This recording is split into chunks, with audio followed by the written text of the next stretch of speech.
Okay, this time I'm actually going to try something new with this. Not that hopefully you'll notice, but I'm going to actually record part of the video now, and then I have to stop off at the market on the way home, and then I'm going to finish, the other half after. And I'm going to see if I can use YouTube's built-in video editor thing to kind of mush them together. So hopefully this comes out good. Otherwise, I'm going to have to re-record it when I go home this evening. I actually have a little thing today about what to talk about. Yesterday, I spent a good amount of time at home working with Fantasy Grounds, and I've actually imported our characters from the Roll20 system into Fantasy Grounds, mainly to see, if I could get that kind of one-to-one translation. But I've been using Fantasy Grounds kind of as an aside, kind of like a really buffed up note system for the game, because I wanted to throw in some stuff for the players. Right now we're at a point in the game where there's going to be a lot of role-playing opportunities and not so much combat. And that's traditionally what I've had trouble with, fleshing out the game world so that the players are, interacting with the world in ways other than just beating it over the head. So, this particular portion's been of concern. So I went in the process of translating these characters from Roll20 to Fantasy Grounds. I had to go into the sheets and look at the background information that 5e allows you to create. Now 5e, unlike 4e or previous versions, actually has some 4 or 5 different sections on the character sheet that allow you to give your characters some role-playing ammo, basically. There's like ideals and flaws and things like that you put in, and you choose these things based off of your background. So the background they give you, you can either make it up yourself, or you could choose from a list. They got things like, hermit, or the noble, or entertainer, or something like that. So when I'm translating these things over, I'm actually reading these things. Now these are, technically designed for the players to put down to kind of give them a way to work with their characters so that they can actually role play their characters. We haven't had a lot of opportunity to do that per se, although technically I suppose those are the kind of character traits that should be coming out in any interaction. And I've mentioned in the past that we're finding it difficult, I think, to get back into the swing of what a tabletop game allows us to do compared to what we're used to doing in prepackaged MMOs and other computer RPGs. So I started looking through the players' backgrounds and trying to come up with kind of hooks that we can use for their for their role-playing situations when we get to the point where they have kind of free roam of a scene. They can do stuff, and we already there's already one of the players already actually kind of jumped on this and has been trying to track down the owner of a handkerchief that was dropped at the scene of a massacre. And interestingly enough, it's kind of morphed into kind of like a manhunt. But so I've been working with that. But let's see, yesterday I spent some time working on another character who's got a background of having been in love with someone that her parents didn't approve of, and it turns out that with a noble background, it ends up being kind of like a Romeo and Juliet kind of situation. So you know, I came up with a little bit of background on that. And I've got 2 others that I still need to work on. Now, obviously, you know, we can't throw everybody's backgrounds together all in the same scene, simply because that would just be absolute chaos. But having, you know, expanded backgrounds, as well as some, you know, some hooks that I can use to, you know, kind of flesh out a scene if it's getting kind of quiet, that actually helps. So, you know, for anybody who's getting into 5e, you know, and you're looking at the character sheet and you're like, I don't need to deal with that background crap. Deal with it, seriously, because it's going to be a huge benefit, I think, to you. You know, by providing a way to, you know, how your character should interact. Previously, it was basically just, you know, what's your alignment, and then, you know, do you act like a, you know, a good guy, kind of just someone who shows up, or an absolute dick. But with the background and everything that entails, it kind of gives you a whole lot more opportunity to, you know, role play your character, and it certainly does help your DM to give you some personal story time, you know, tailored directly to your character and your character's history. Okay, now we're at part 2. Hopefully this works. I'm leaving the grocery store, and let's see. Ooh, I gotta clean my reverse camera. Looks like I'm backing into a fog. Okay. Next up on the agenda.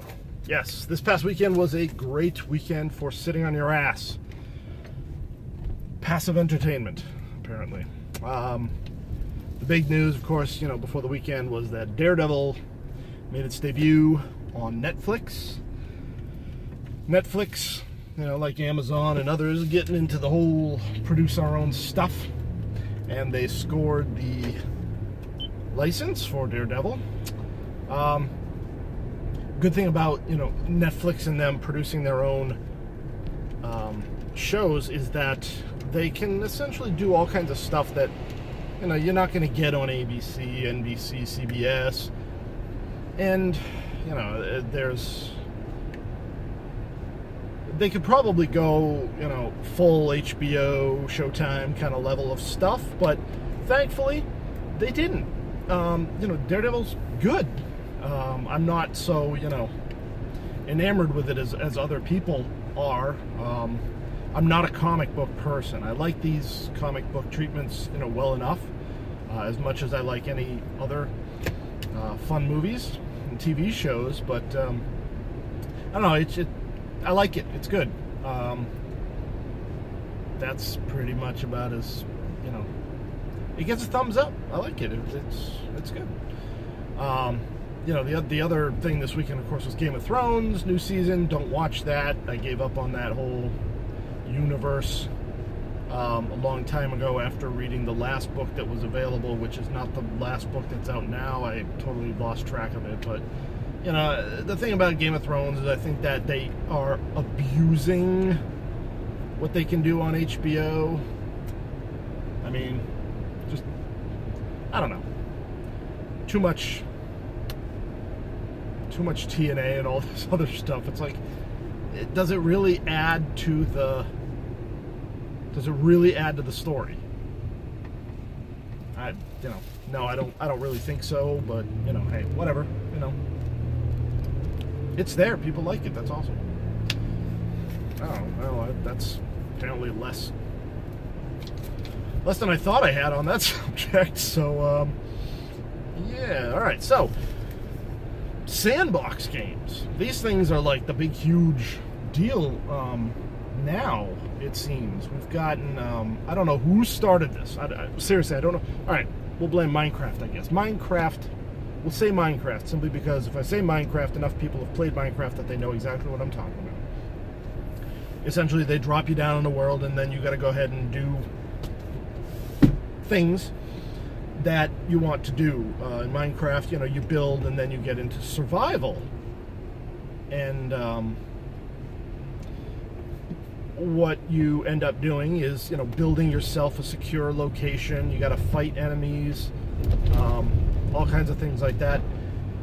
Spawned a whole Minecraft clones, but then it also started to spawn other survival games. So, you've got like Rust and 7 Days to Die and H1Z1 and a lot of, they seem to center around zombie themes. But then you get other things like Space Engineers, Subnautica, which is one that I've seen. I was watching a friend of mine play that, and I haven't gotten into that myself, but it looks pretty cool.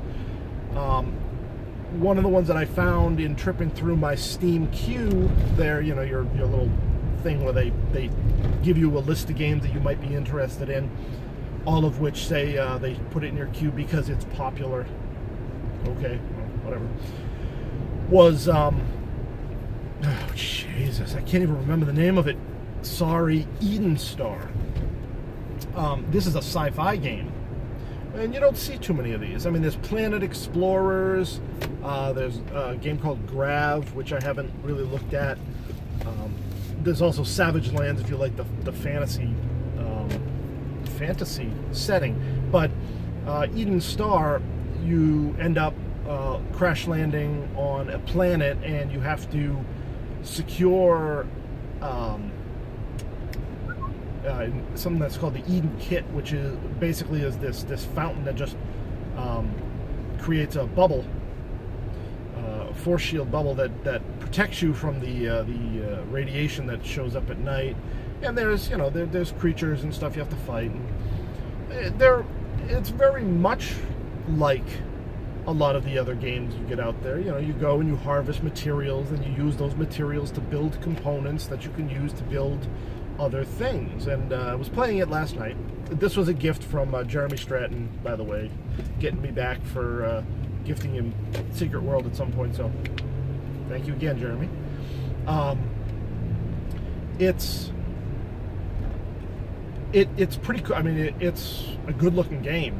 It's an interesting game because you start off either with absolutely nothing, or they'll start you off with kind of like a jumpstart kit where they give you some materials and a weapon, but your primary mode of interaction is this like Iron Man power gauntlet thingy, where you can one button allows you to have a like a repulsor, literally a repulsor blast that knocks enemies back. But the other mode on the other mouse button actually is what you use to harvest materials. So you can harvest from trees and plants to replenish the energy of this gauntlet thing, and also to get raw materials. So you can actually knock down trees, and then you can use this gauntlet to kind of destroy them bit by bit by bit. But when you get these little crawler armadillo spidery things that are your main enemy right now, and you can use the gauntlet to kind of grab them like you do in Portal when you're trying to use the portal gun to pick things up. And just like the portal gun, you can whip them around and you throw them, and it's quite funny because you'll pick them up and you'll fling them, and essentially you just see them like arcing away from you and getting smaller and smaller and smaller and smaller as they go off in the distance. So it's like you shot them out of a catapult, and you watch them recede in the distance. If you're really lucky, you'll actually whip them around and throw them into something destructible like a tree. And that's kind of funny because you'll actually splinter the tree and knock it down. This is pretty much the best way to kill these things, because whipping them around is pretty much a death sentence. They kind of come at you pretty fast, so it gets kind of really confusing when they're after you. You can retreat into your the bubble, your protected bubble, where you can go ahead and build stuff. I had a little bit of a trouble trying to figure out how to build things. Turns out you have to put down a foundation, then you put down the walls, and then you can put down some other stuff, assuming you know how to rotate the blocks, which I didn't. So last night I actually spent a lot of time with several new games trying to get a feel for what exactly I should be doing here, and I'm still not entirely sure. This is again another early access game, so it doesn't have multiplayer. in it right now, which is kind of a knock against it in some people's view. They are working on multiplayer, or they will be working on multiplayer. They are very good about hanging out on the Steam forums, the developers, and answering people's questions. They seem like a real stand-up group. The game is playable. It's very playable right now. There's not a lot to do, but they are pushing out a lot of updates. So take a look at it. It's called Eden, E-D-E-N Star. If you're into these kind of games, check it out. It's $19.99 right now. So if you want to get in on the early access, if you're into that kind of thing, if not, then put it on your wish list, because I think it's going to end up being really good. If they're at the point at which they're at in early access, then I think that there's going to be a lot to look forward to once they really start getting better shored up with their development efforts.